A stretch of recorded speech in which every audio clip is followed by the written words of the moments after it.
শাপলাকুলির পক্ষে তিনি কথা বলেছিলেন। এই কারণে তার বাড়িতে আপনারা দেখেছেন কি ভয়ঙ্কর ভাবে তারা হামলা চালিয়েছে।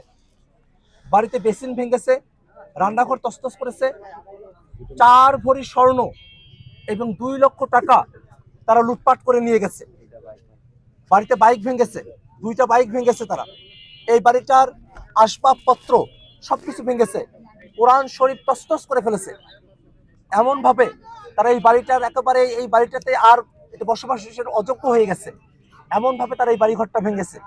আপনারা সাংবাদিকরা দেখলেন যে গত 10 দিন সুমন স্যারের বাড়ির কোনো সদস্য এই বাড়িটাতে তারা থাকতে পারেননি।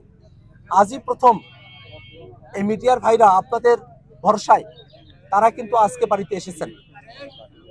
এই বাড়িতে এই মানুষেরা এত আতঙ্কের মধ্যে আছেন।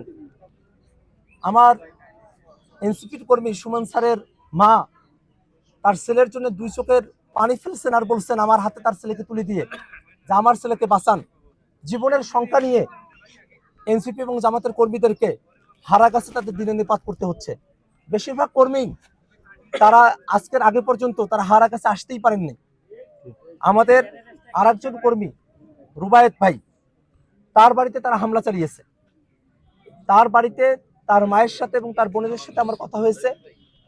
তারা কাঁদছিলেন, চোখ দিয়ে পানি পড়ছিল এবং তারা এতটা ভয়ে ছিলেন যে যখনই ওই বাড়িটা রাস্তার পাশে, যখনই ভরসার লোকেদের কোনো মিছিল সিটিক দিয়ে যেত, তখনই তাদের কলিজায় আর কোনো পানি থাকতো না। তারা ভয় পেয়ে যেতেন যে এখনই মনে হয় ভিতরে ঢুকবে এবং সবকিছু তছনছ করে দিবে।